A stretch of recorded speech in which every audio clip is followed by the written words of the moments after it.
Imagine a world shrouded in gloom, where smoke clings to your throat and the dull squelch of mud underfoot is a constant companion.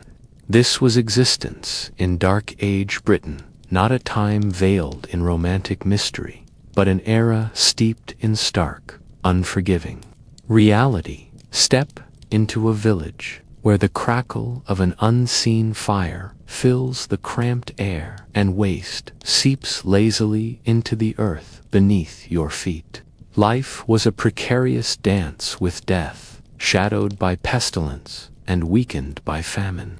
Water's murky depths were a gamble, and food a grim challenge, not a choice. Join us as we uncover this age of brutality and survival, a tale of resilience. Amidst chaos and filth, where every breath was an act of defiance. Welcome to the unvarnished truth. Embark on a journey into the heart of Dark Age Britain, a world steeped in the grime of mud, smoke, and refuse. Picture a settlement, quaint perhaps by modern standards, yet a stark nexus of grit and determination. Survival was the paramount goal, and hygiene a distant dream. Houses were simple. One-room huts of wattle and daba, blend of mud, straw, and animal dung woven around wooden frames.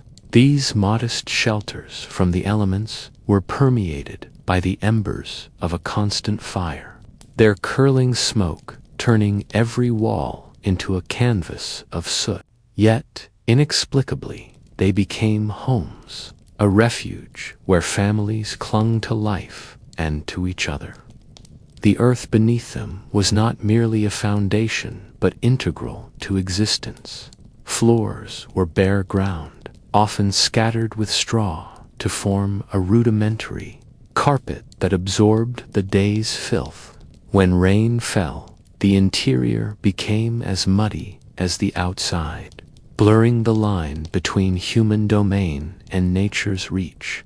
Outside, paths morphed into rivulets of thick mud, clinging to every foot and hoof. In this intricate dance with the land, villages embraced both its bounty and its curse, navigating life with wisdom gleaned from generations past. Within these rustic walls, smoke was an omnipresent, unyielding element. Homes lacked chimneys, so smoke wound lazily upwards, saturating the air with its pungent odorous smell that mingled with the earthy scent of livestock and the acrid bite of sweat. Children grew up enveloped in this haze, their lungs protesting against the fumes. Yet the smoke was more than a discomfort.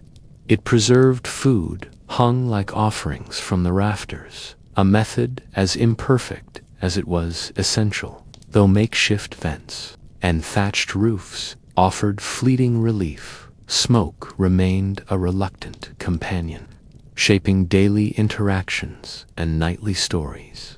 The disposal of waste was a grim task.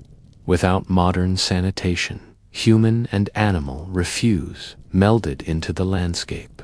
Communal cesspits brimmed with waste on the village's edge, acting as breeding grounds for disease. Waterways, which doubled as wash zones, mingled daily life with unspeakable filth. Ironically, this waste also nourished the fields, tangling the cycle of life with its end. Faced with such challenges, people adapted. Necessity forged resilience, where comfort was elusive. As for hygiene, what is routine today was then a fantasy.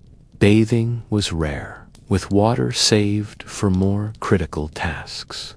Few understood the link between cleanliness and health. Survival outranked washing. Fragrant concoctions of herbs veiled bodily odors, while twigs served as primitive toothbrushes. Creative, yet rudimentary, these solutions hint at a village's balance of necessity and tradition. Crafting a standard of cleanliness fit for their time.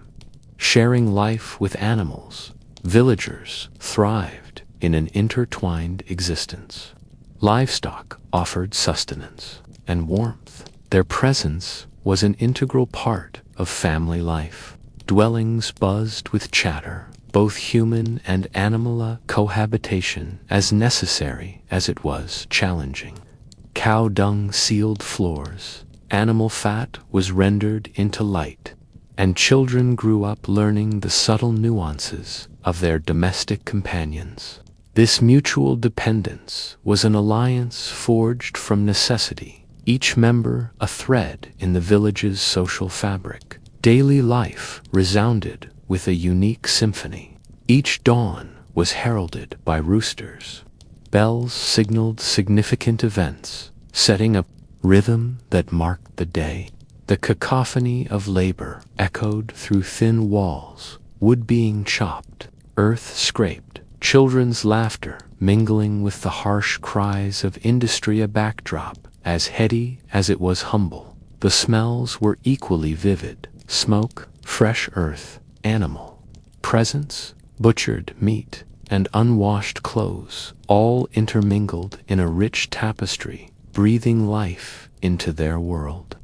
This full-bodied sensory experience marked every breath, a vibrant dance between humanity and environment. Adaptability became their art, resourcefulness, their strongest ally, transmuted squalor into opportunity. Customs and tools evolved, and knowledge was shared like heirlooms. The community was a support net.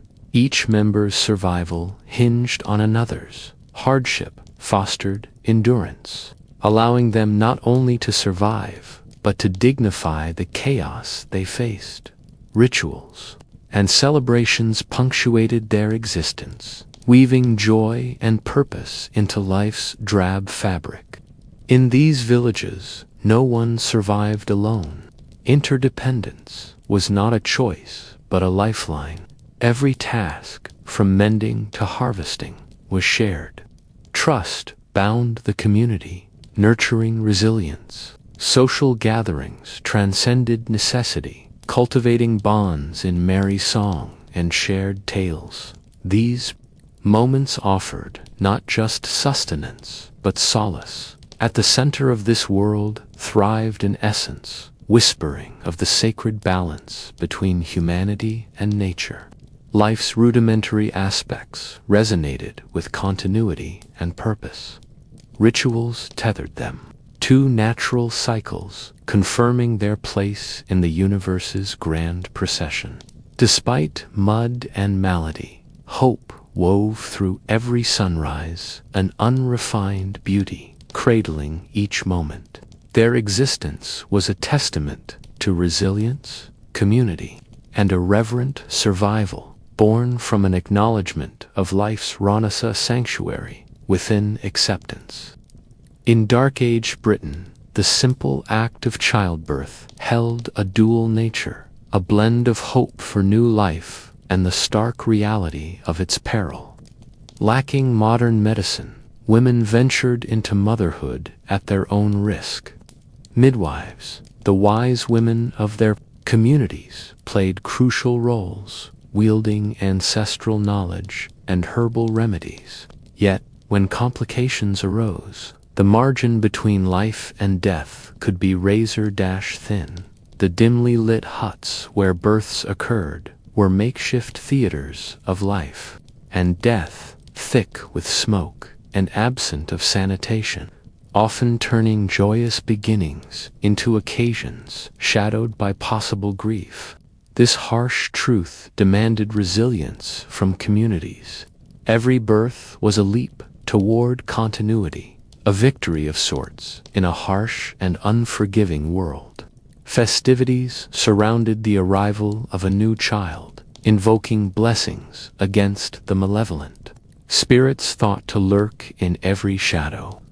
Mothers, supported by their community, became the guardians of the next generation, carriers of a hope that defied high infant mortality rates. Yet, for those who survived infancy, Childhood was far from a gentle passage. Disease, the great equalizer, claimed the young and vulnerable indiscriminately, flourishing with grim efficiency where nutrition and medicine faltered. Illnesses like smallpox and measles knew no restraint, sweeping through villages with ruinous force. For children whose bodies were still building defenses, such diseases were treacherous journeys. Communities balanced this dread with a commitment to nurturing. They taught survival skills, belief systems, and the continuing story of their people. As children grew, their roles matured quickly. By 7, they often worked alongside adults, navigating the precarious balance between the freedoms of childhood and the duties of necessity. And although joy was scarce, when it was found, it became monumental. A fireside tale, a game of wits' precious moments carved from a landscape dominated by survival. In this world, disease operated as an omnipresent shadow, stalking noble and peasant alike. Epidemics, unannounced and unrestrained, had the power to shatter communities. Without a scientific understanding of contagion, explanations leaned into superstition. Illness was seen as divine wrath or the result of curses. The realm of healing proved equally ambiguous, often more mythical than medicinal. Herbal remedies shared the stage with incantations, while the healers themselves, travelers, local wise women, were craftsmen of inconsistent success. The social fabric frayed under such pressures, where fear bred isolation and the infirm were sometimes abandoned, their suffering seen as inevitable, beyond disease. The routine of daily life carried its own list of deadly hazards. Labor was a constant dance with danger. Tools were sharp and often unforgiving. Environments unruly. Without safety gear or protocols, even minor injuries could catch infection, transforming small cuts into potential killers. Here, community and family sprang into action, weaving a web of care based on tradition and knowledge. When accidents altered roles within a family, when a farmer could no longer till, or a mother could not tend to children, the shift rippled outwards, necessitating an economic and social recalibration for survival. Life expectancy was a grim lottery, often concluding in the mid-30s. The specter of mortality was a staple of society, painted starkly against a backdrop of constant threats. Those who lived into old age were regarded as sages among their kin, carriers of tales and wisdom that transcended the harsh landscape. Every death echoed with social implications. The departure of a single life reverberated through the fragile structures of economy and kinship. Widows and orphans found themselves on shaky ground, closely yoked to the charity and goodwill of extended family and community. Death in such communities became a focal point for collective resilience, binding people together against the uncertainty of survival, while individual loss dominated personal narratives. The rituals surrounding death took on intricate social significance. Burials reflected the beliefs of the living, from the interplay of pagan customs to the rising tide of Christian doctrine. Each death brought forth communal participation, a complex choreography of tradition and belief that reinforced social cohesion even as it acknowledged loss. It was a time to remember, to reinforce bonds through shared grief, and to briefly pause the relentless forward march of mortality. The fear of death and what lay beyond permeated the medieval psyche. Stories of spirits and spectral visions interwove the known world with the unknown, blurring the boundaries between the living and the dead. These narratives, infused with communal anxieties, provided both comfort and caution, cultivating social boundaries within a framework of shared understanding. It was within these tales that medieval communities faced the enigmatic nature of existence, turning fear into tools of connectivity and continuity. As individuals in medieval Britain navigated life's brutal mundanity, they shaped legacies born of hardship and perseverance. Both tragedy and triumph carved the collective memory passed down as essential lore. In reflecting on their existence, we glimpse a rich tapestry woven from a blend of endurance and defiance, offering lessons still resonant today, awash in stories of struggle. We understand their testament as one of shared human spirit. Survival, at its most elemental, becomes a history lesson in resilience and the timeless quest for meaning beneath the glimmering veil of mortality. In the medieval villages of Britain, rivers were more than geographical features. They were the veins of survival flowing through daily life. Yet, they were a paradox, offering refreshing clarity and murky danger in equal measure. Villages drew their drinking water from these rivers, but the same waters bore the burden of human and animal waste, mingling necessity with disease. Dysentery and cholera quietly claimed lives, capable whispers of destruction carried in each innocent gulp. It was the fabric of their reality, woven with the irony of dependence on a precarious lifeline, despite the clear hazards. These rivers were vibrant symbols of resilience. Seasonal floods could erase entire parcels of land, and droughts could reduce these mighty streams to timid trickles. Yet the rivers commanded reverence. Villages conducted rituals, hoping to appease the capricious flows, each prayer braided with the bittersweet knowledge that what could sustain them might also bring ruin. Their lives were a delicate dance with nature's forces, a testament to the tenuous balance between survival and uncertainty. Among their dietary mainstays, bread became a humble hero, albeit one forged in grit. Medieval bread was harsher than any modern loaf, a consequence of stone-ground grain seasoned with tiny stones and dirt. Eating meant enduring more than hunger, as teeth ground away against this abrasive staple, slowly succumbing to decay. Yet, when other foods were scarce, bread offered constancy, albeit with a hidden toll. Every meal was a confrontation with discomfort that mirrored life's relentless hardship, gritty testament to endurance. Meat, unlike bread, was a rare indulgence reserved for special moments. The absence of refrigeration dictated preservation. Methods bordering on primitive, smoking, salting, or burying cured meats became art forms fraught with peril. Left uncured for too long, these meats invited spoilage to dance with hunger.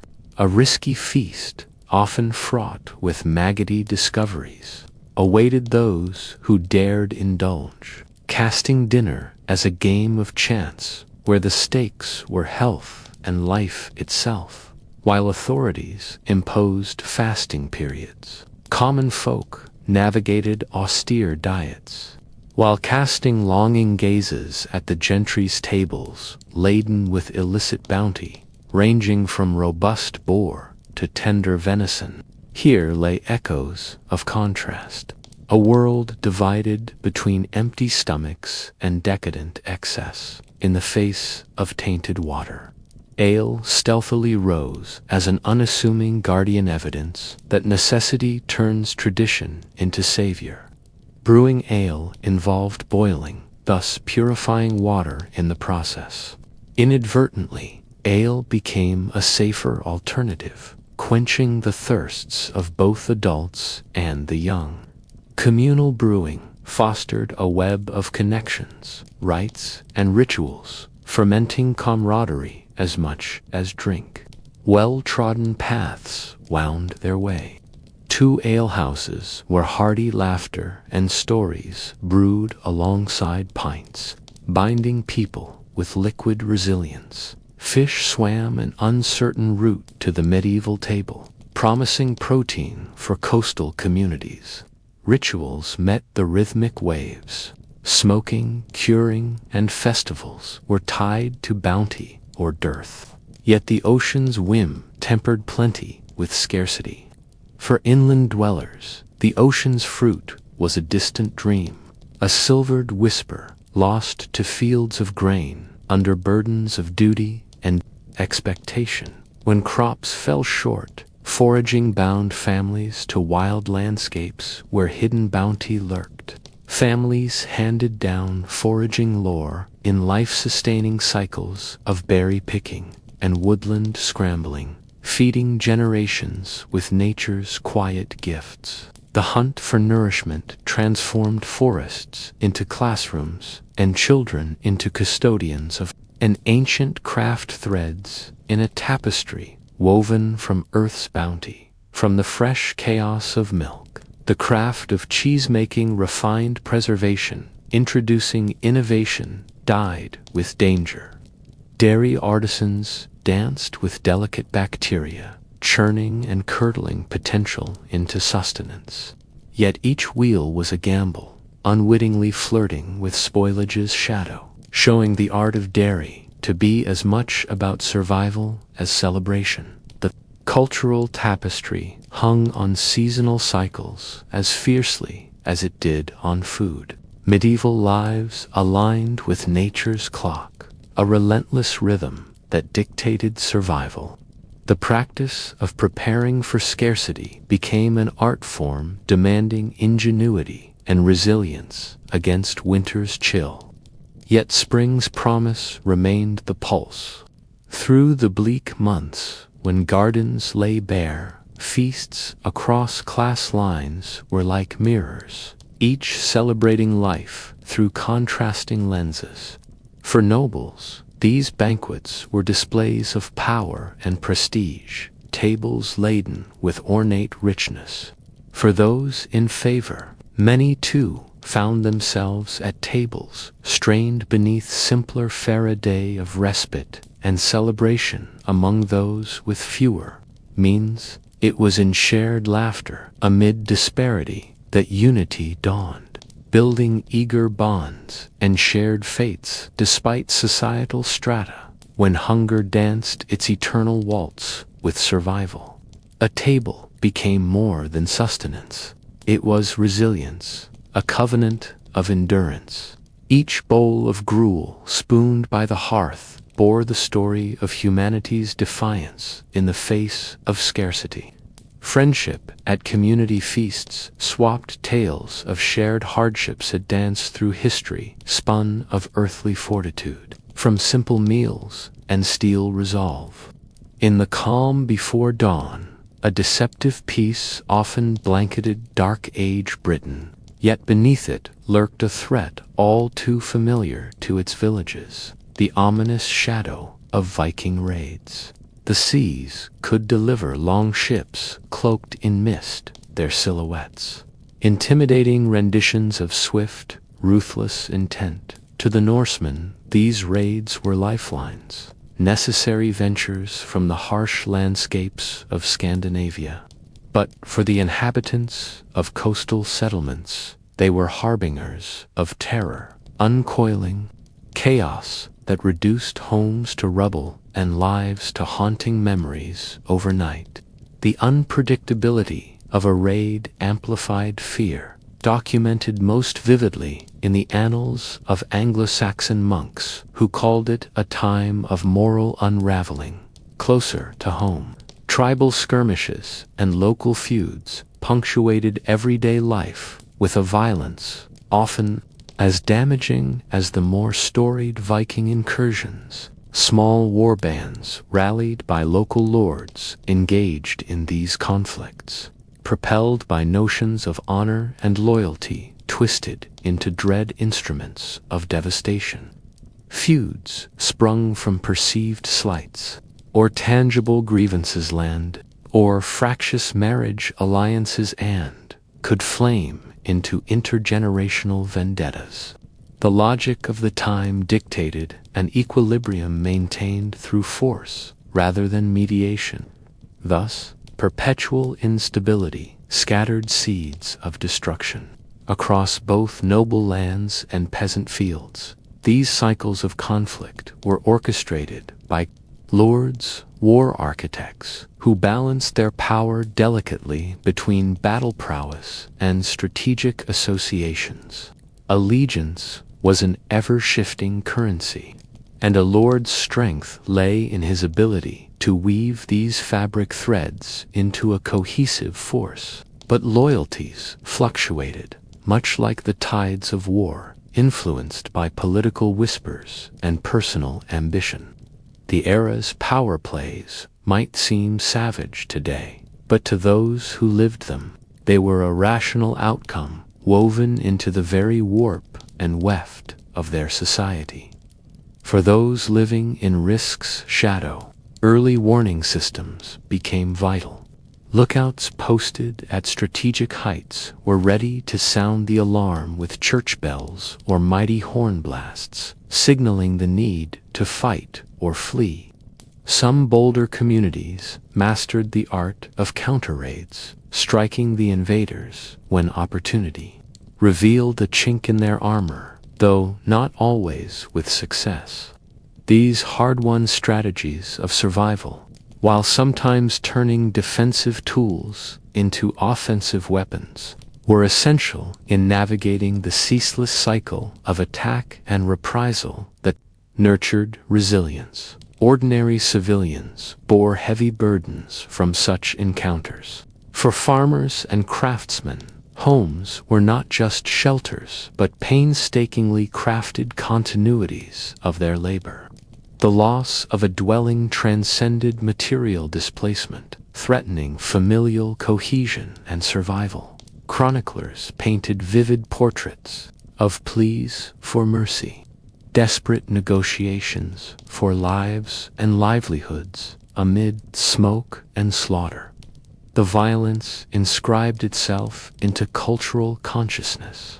Oral histories and crafted tales echoed the real terror of midnight raids, fostering a collective memory of resistance and endurance. War bands did not merely disrupt, they participated in a grim economy where plunder circulated like currency. Wealth was couched in the capture of grain, livestock, or fabric, not merely in coin. The repercussions echoed through regional economies as stolen goods exchanged hands, occasionally sowing markets with the seeds of famine or inflation. For many, survival itself sprouted from adaptation, prompting societies to hide their treasures or ensure their stores exceeded predictable losses.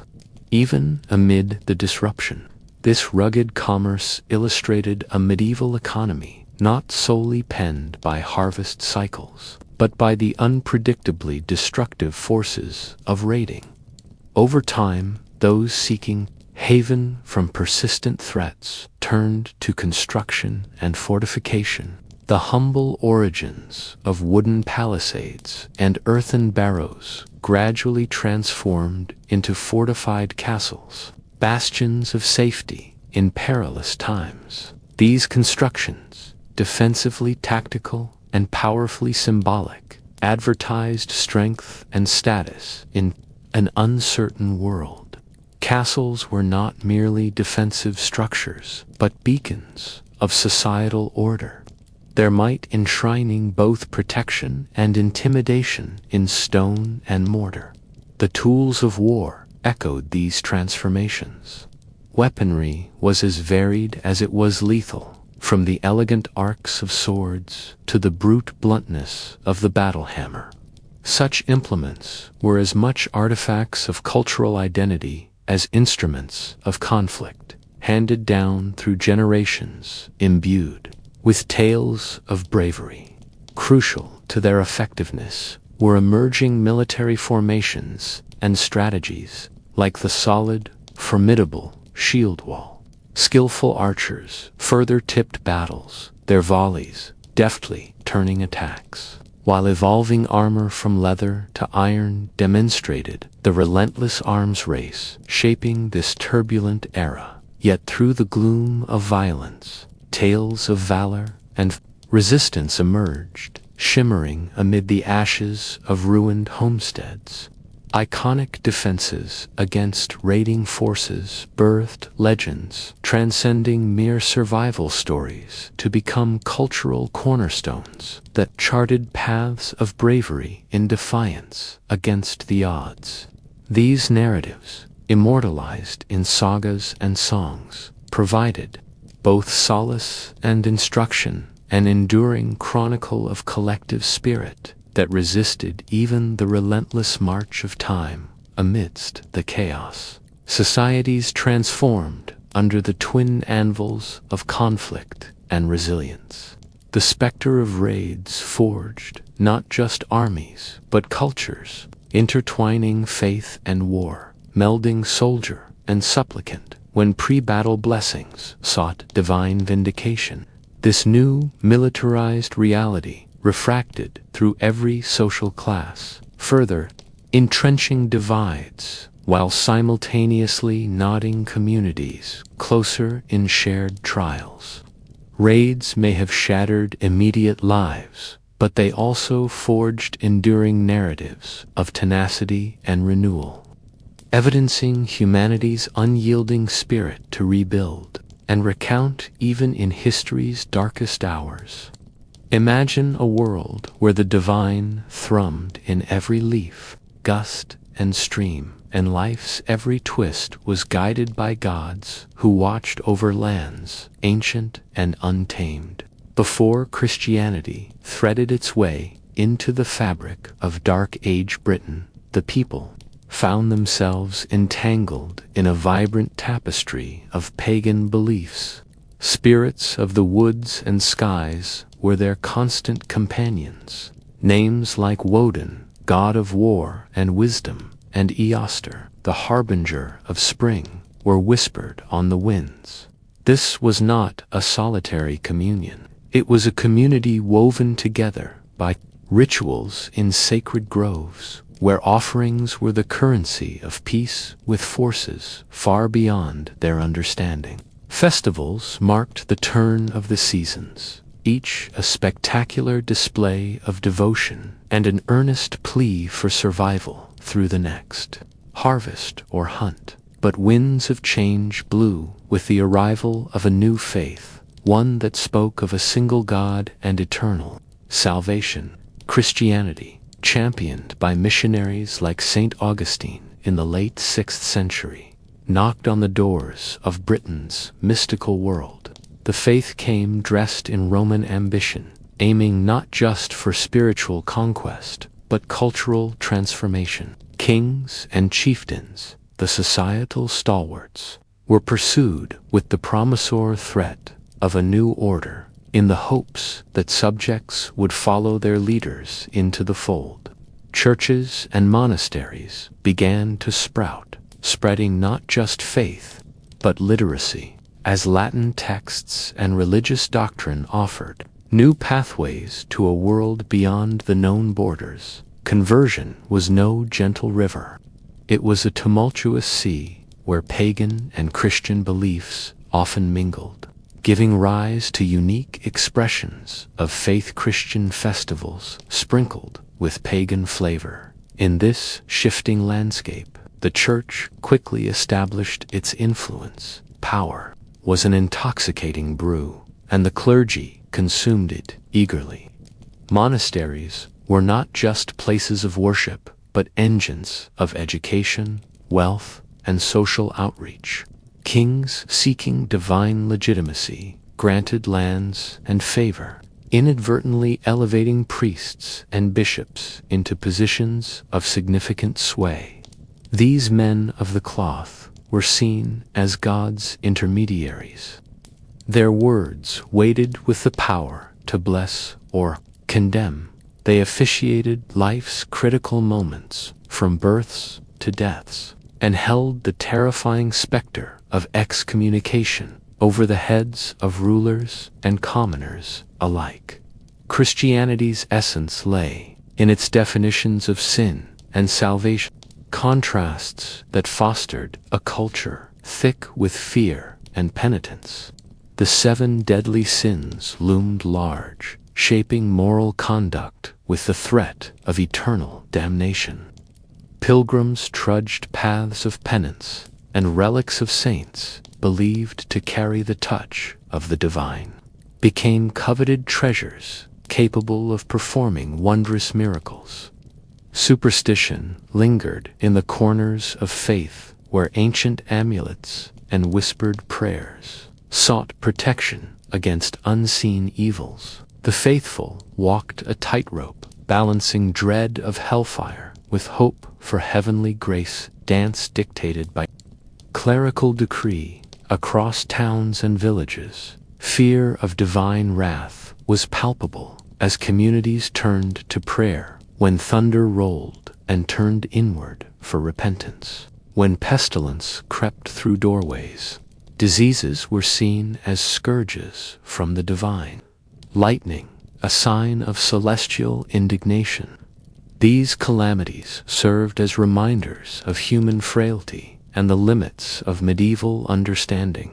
Yet they also bound people together in acts of communal endurance and faith-driven resistance for the Church. Fear was not just a tool, but an art form masterfully wielded to imprint religious life into the fabric of existence. Sermons painted the horrors of eternal punishment, casting a long shadow over everyday actions and reinforcing the Church's indispensable role. Confessions were gateways to redemption, but also vaults of secrets, granting priests an insight that extended their influence far beyond the pulpit. This power extended into every facet of life, dictating norms and shaping civilization itself.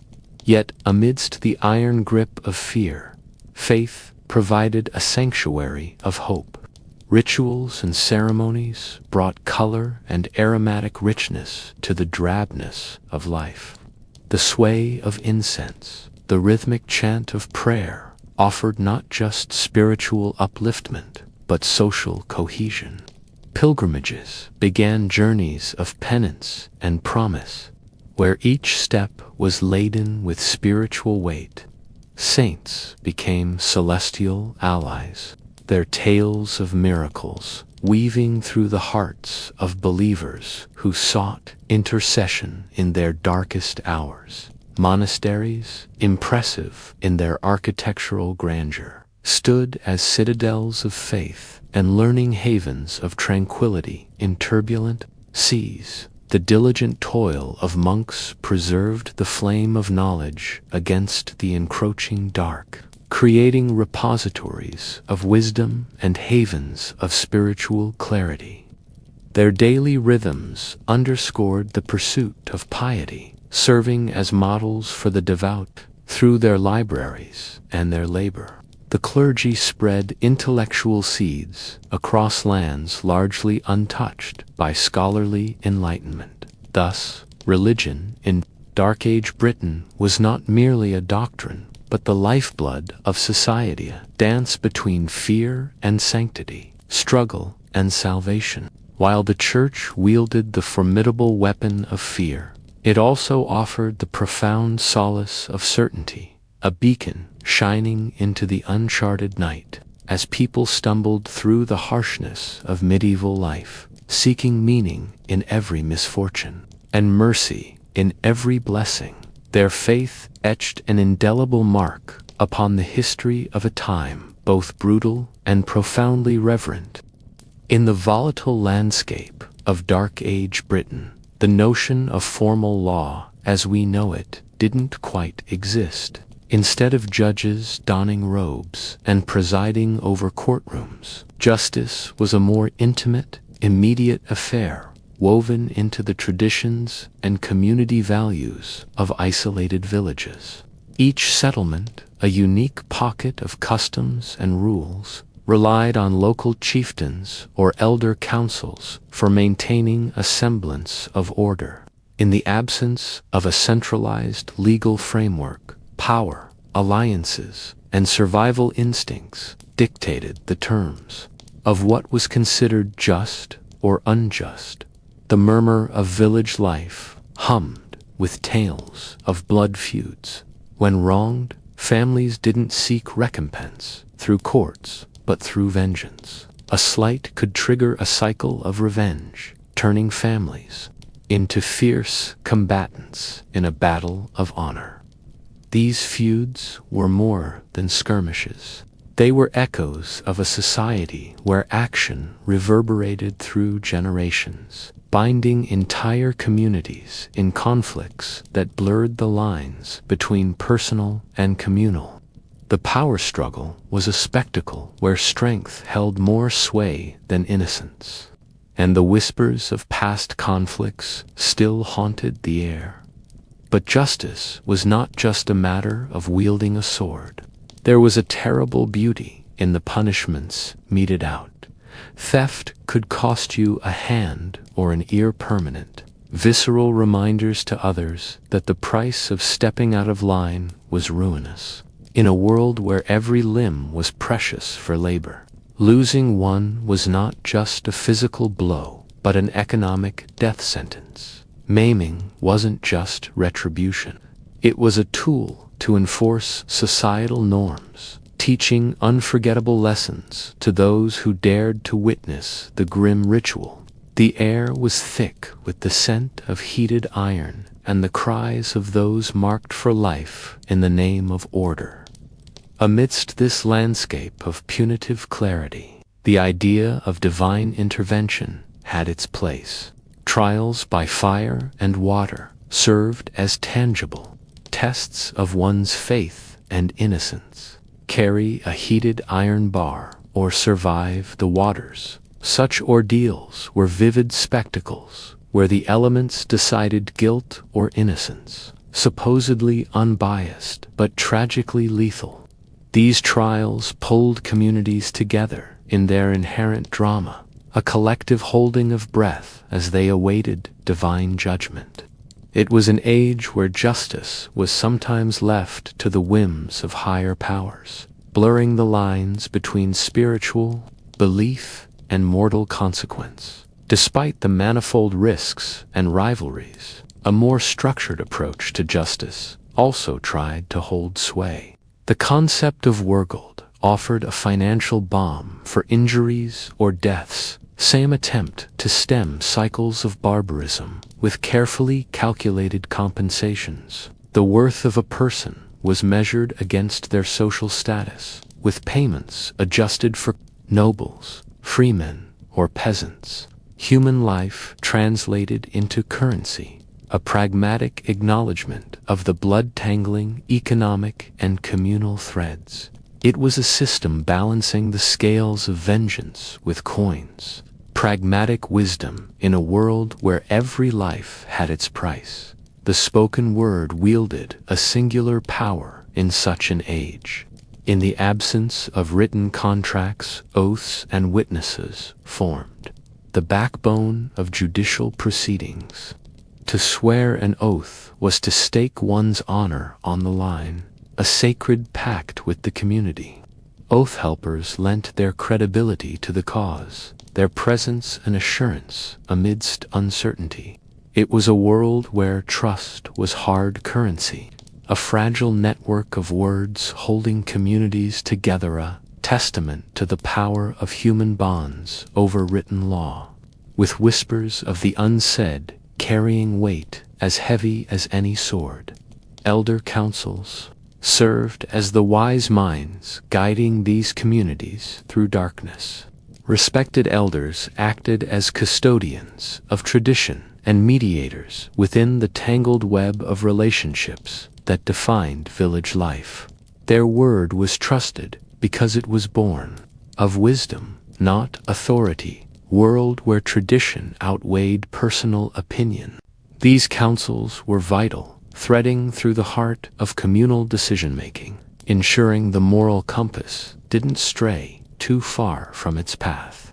It was a delicate dance of balance, maintaining equilibrium in an environment constantly shadowed by chaos. In this realm dominated by men, women carved their own spaces within the justice system on occasion. Though often excluded from formal processes, their voices found expression in family matters or property disputes. They were the binders of community, often wielding influence from the fringes, navigating the patriarchal currents with quiet assertion.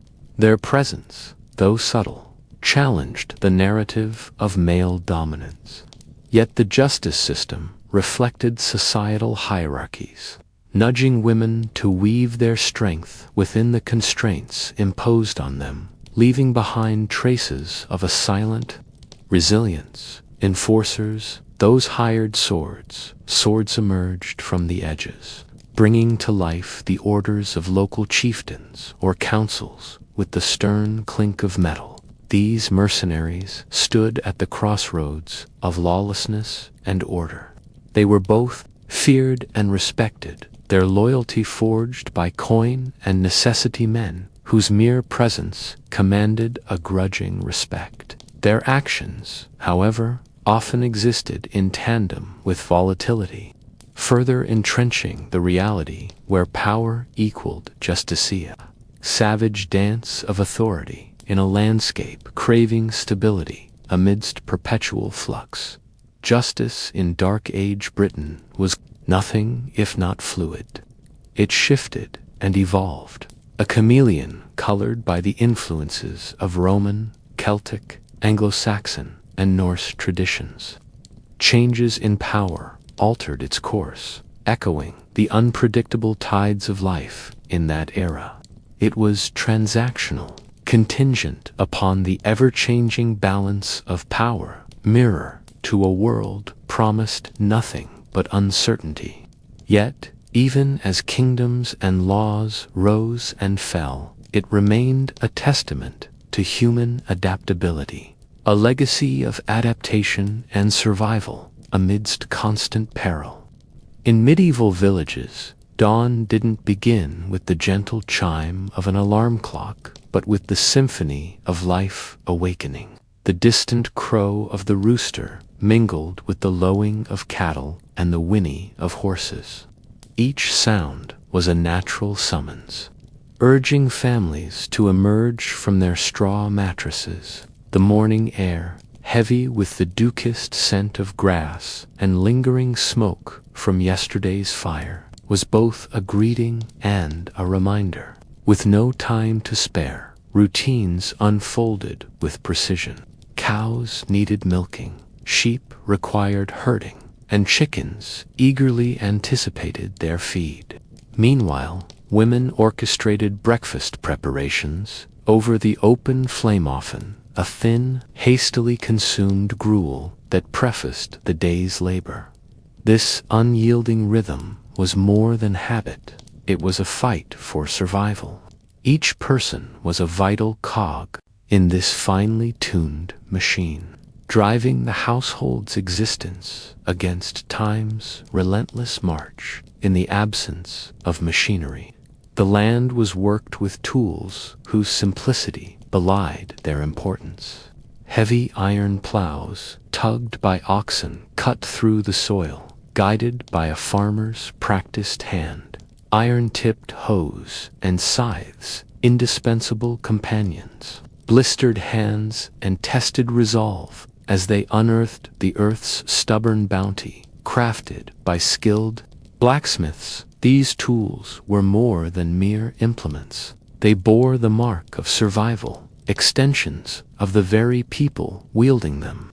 Their well-worn handles spoke of diligence and foresight, suggesting a mirror of life's precarious balance between yield and want.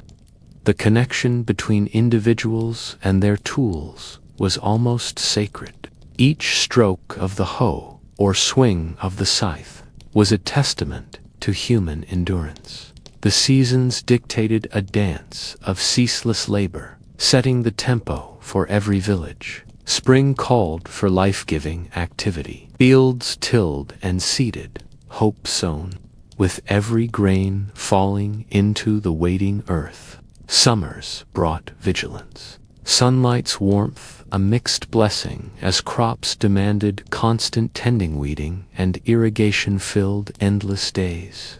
While autumn transformed work into celebration, communities united in harvest. Scythes cut gracefully through wheat as laughter punctuated the labor, and festivals crowned the season's toil. Yet winter's touch slowed all to introspection as homes became havens for mending tools, spinning wool, and sharing tales by the hearth's comforting glow. For common laborers, life's rhythm was inexorably tied to toil. Peasants and serfs alike bore the brunt of this physical world, their sinewed bodies bending to the field's demands. Their labor sustained and shaped the entire social framework. Within their struggle, resilience bloomed, an enduring spirit shaped identity as deeply as the calluses on their hands, even as work taxed muscles and spirit. It remained a badge of honor, testament to an existence carved from earth and sweat. Women's work, though often unsung, threaded through every fiber of daily life. Beyond domestic duties, they labored beside men, sowing seeds and reaping harvests, managing family plots with a blend of muscle and acumen. They preserved and prepared food, turning raw bounty into sustenance across seasons. Despite historical narratives overlooking their contribution, women's efforts fueled both home and economy. As unseen engines of medieval life, their roles demanded endurance and ingenuity, tasks fading into night with little recognition. A poor harvest spelled disaster, tipping the fragile balance of feast and famine. Droughts or relentless rains left communities clinging to survival's edge, with even whispers of failure. Fear pervaded. Rationing became necessary, and survival tested the social fabric as sisters, brothers, and neighbors faced dire choices. Ancient traditions, like foraging, resurfaced, binding the community in shared hardship. Often these struggles sparked migrations in search of hope, embedding in memory the precarious dance with nature. Children's world was equally demanding, with hands that learned too soon the weight of adult responsibilities. From tender years, they were woven into this economic tapestry. Childhood education was rooted in tasks of necessity. Boys tended livestock and fields. Girls learned to manage homes, though their young lives mirrored those of their elders. The absence of play or leisure underscored a harsher truth. Yet these contributions knitted tightly the community's strength. Each act was a lesson sustained through the generations. In this world, labor and worship intertwined seamlessly, with days punctuated by the sound of church bells offering sacred respite from toil. Holy days and Sundays granted moments of communal bond and reflection. Labor paused for prayers and hymns. Religious devotion infused daily life. Rituals, blessing lands and cycles of growth echoed an earthbound spirituality that soothed and structured existence in this communal life. Labor bound neighbors' fates, blending personal effort into shared survival. Fields were arenas of collaboration. The effort, a collective symphony of endurance. Joy and hardship were met with communal response. Success brought shared feasts. Adversity invoked teamwork and aid. As dusk descended, painting the landscape in softer hues, laborers retreated to hearths offering solace and warmth. Evening meals, simple yet nourishing, gathered families around tales and reflections. These moments allowed life to pause, even briefly, sharing quiet victories against the day's demands. Conversations intertwined with firelight. Life's hardships, woven into stories that bridged generations. The promise of dawn's renewal was a comforting constant as night enveloped them.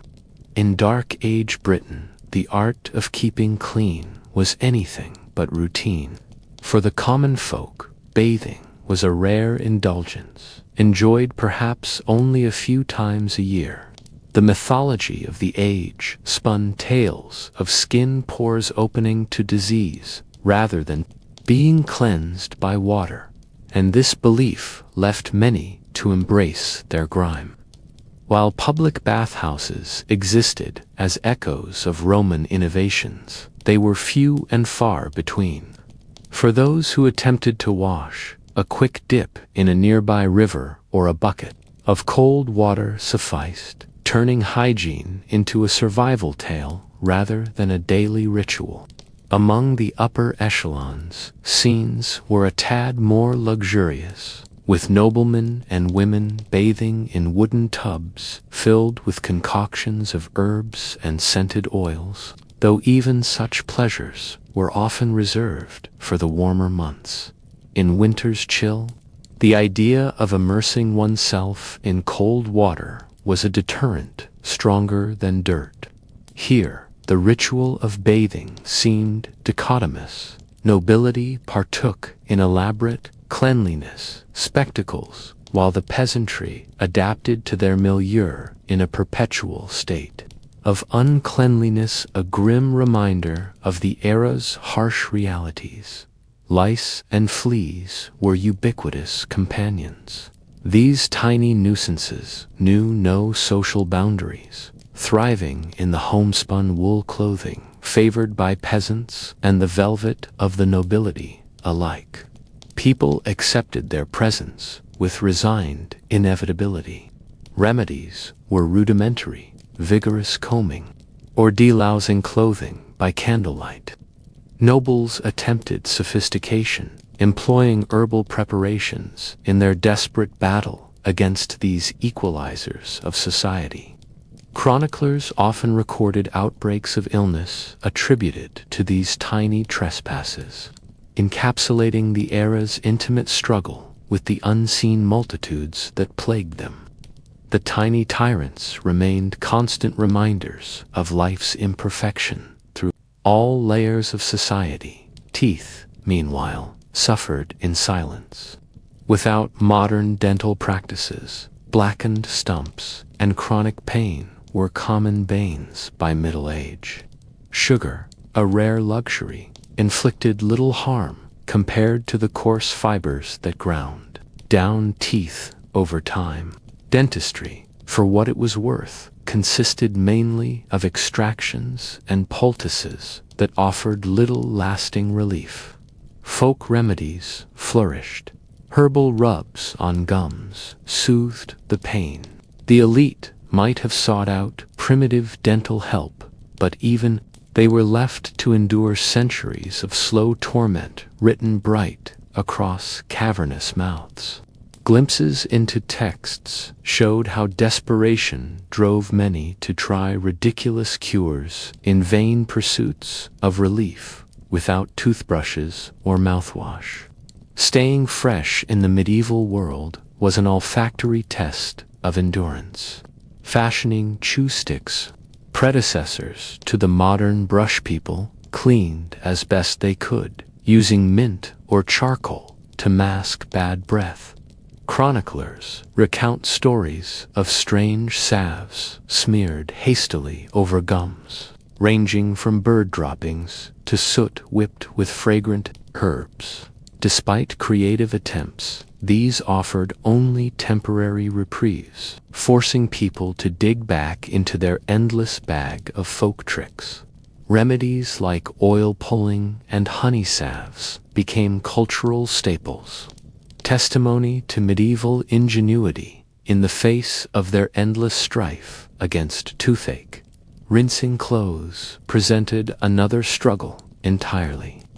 Communal riverbanks became laundries of choice as clothes were plunged into water, muddied by livestock and waste, the only natural cleansing agent being the sun's harsh rays. Soap was a precious commodity, cherished by the impoverished who crafted it from animal fat and ash. During winter, the challenge only grew, casting damp shadows over households struggling to dry their garments. Nobles, on the other hand, embraced boiling linen in large cauldrons, a practice whose mere capability marked social standing, but the smell of tallow still lingered as a sharp olfactory marker that prosperity favored some more than others. Perfumes and oils from imported lands found their mark in this scent-obscured realm. Anointing one's skin with lavender or rosemary was an act of subtle defiance or joyous indulgence in a world otherwise marked by stench-filled air.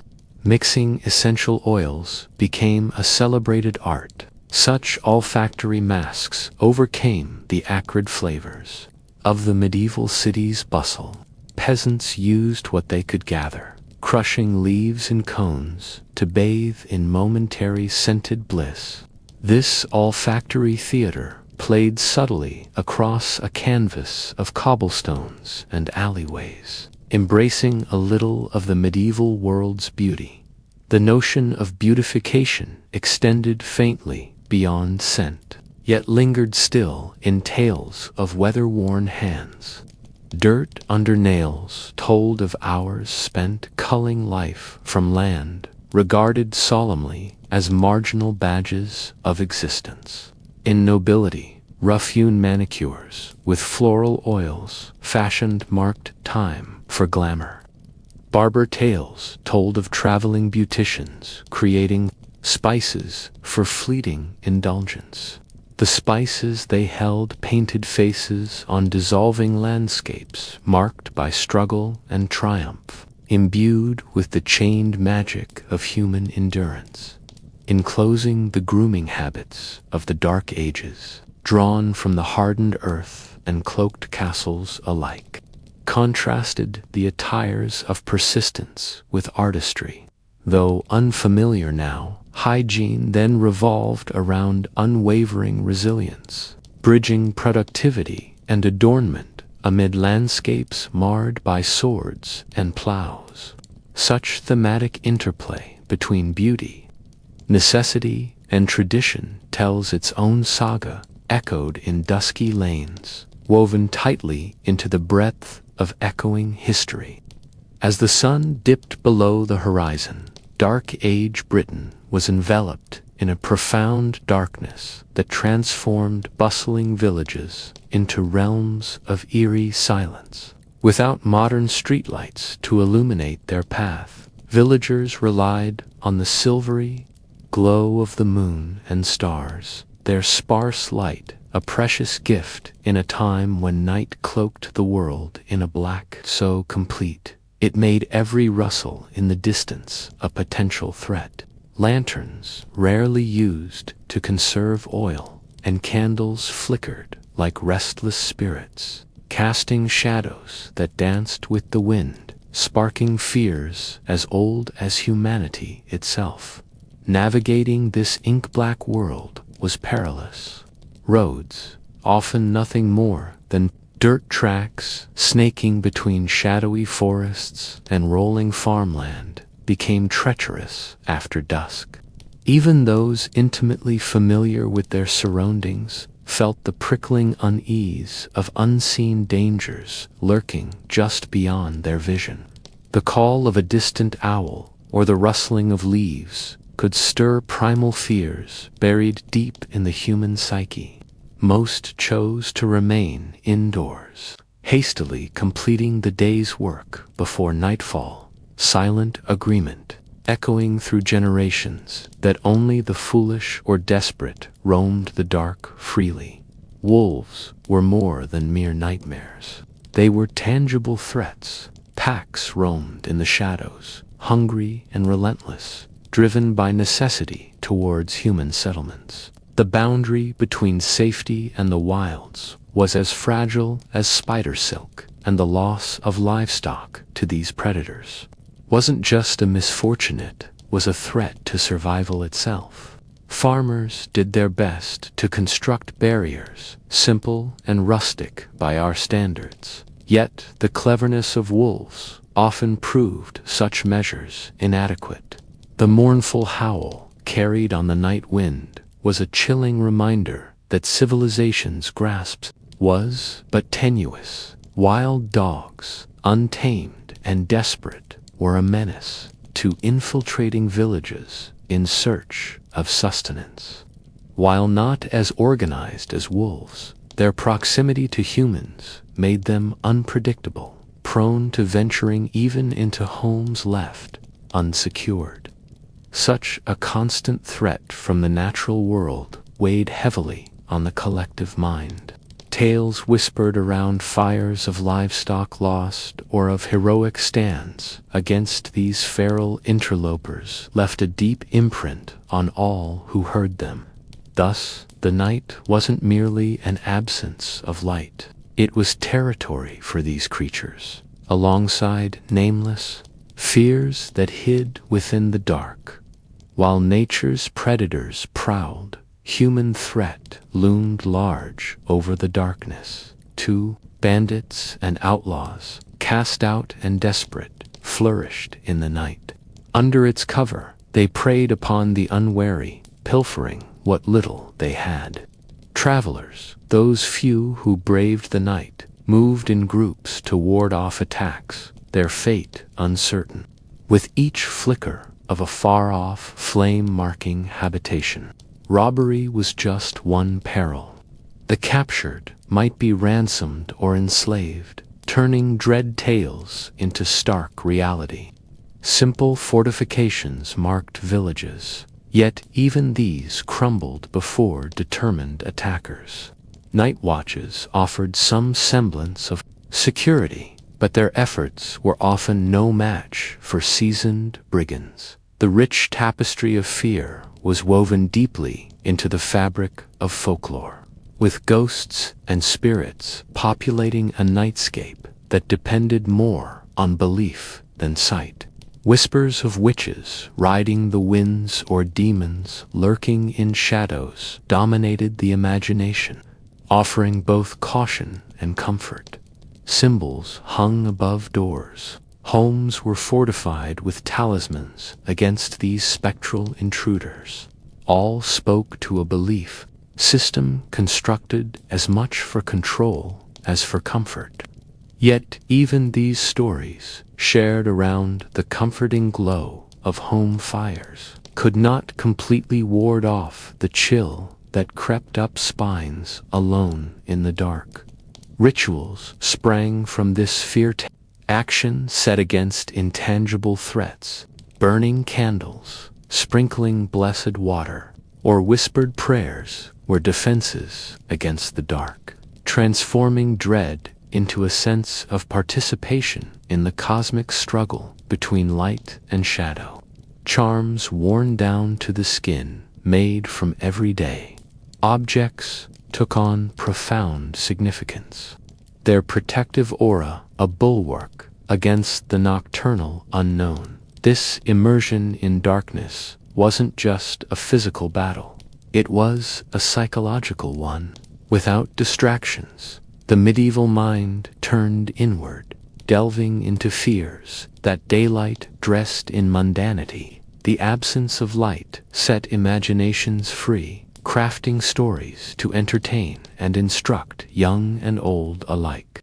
Such tales, passed down through generations, became shared experiences, binding communities against the omnipresent dread.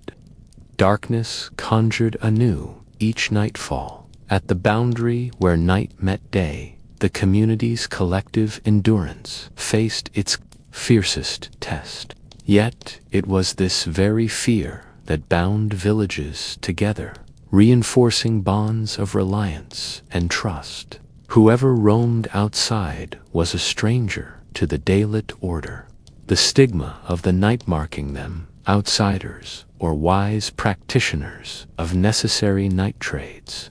Through them a new form of kinship was forged, built upon shared resilience. When morning's light returned, dispelling shadows to corners, life resumed its daily affirmations. Structures held, livestock remained, bringing not only relief but a reassertion of communal strength. Stories drawn from the fabric of night, now softened into humor against brightening skies, found new life in daylight. With each dawn, the past night's fears became the day's tales, and ultimately history's legacy of a people who learned to navigate the mysterious dance between darkness and light, a tradition that continues as part of our collective human saga even today. In the unpredictable landscape of the Dark Ages, community was more than just a social construct. It was a vital lifeline. Villages thrived on an intricate web of interdependence, where every role was essential. The blacksmith forged the iron that held the community together, while healers brewed remedies from common herbs. This mutual reliance fostered a profound sense of belonging. When times grew harsh, as they often did, villages banded together. Whether facing the specter of a failed harvest or the threat of external raids, neighbors relied on each other for support, solidarity, and the strength to push through adversity. Within these tight-knit communities, life's milestones punctuated the hard monotony of daily toil. Births, weddings, and festivals offered brief but bright moments of respite. These gatherings not only kindled joy, but reinforced the bonds that held the villages together. And even in death, the community played its part. Funerals transformed solitary grief into a shared experience, honoring the departed in collective harmonia, reminder of life's preciousness amid the ever-looming presence of mortality daily. Life was woven with rituals and traditions, acting as anchors in the churning seas of unpredictability. Superstitions were far more than idle beliefs. They were the framework that brought order to chaos. From the moment of birth, with protective prayers and offerings, through to burial rites, rituals brought comfort and a semblance of control in a world that often seemed carelessly cruel. Lighting candles against the shadows, reciting prayers before meals, rituals imbued the humdrum routines with deeper meaning. They were not merely acts of faith, but survival tactics that helped navigate an uncertain existence. The confluence of fear and faith dominated medieval life. The Church, omnipresent and all-powerful, laid entwined both hope and dread. Fear of eternal damnation perpetuated observance of religious tenets, while faith aspired to divine salvation. Natural disasters and human tragedies alike were often seen through a religious lens, pushing communities toward even greater piety as a way to stave off divine retribution. Religious teachings influenced behavior from the mundane to the monumental, but also provided solace comforting belief in a higher plan that extended beyond earthly pain. Medicine, as we know it today, was primitive at best, with communities leaning heavily on natural remedies crafted by those versed in herbal lore. Wise individuals, often women, balanced on a precarious edge between revered healer and feared sorcerer. Their concoctions, made from everyday plants and herbs, represented the sum total of a community's medicinal knowledge passed down through generations, though the boundary between healing and witchcraft could often blur. These practitioners were driven by a collective urge to survive against the odds. The era's social stratification created distinct realities for nobles and peasants, yet both classes demonstrated resilience in their own ways.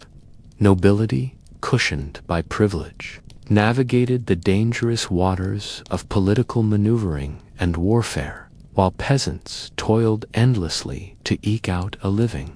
Despite their differences, both strata were united by a shared struggle for survival.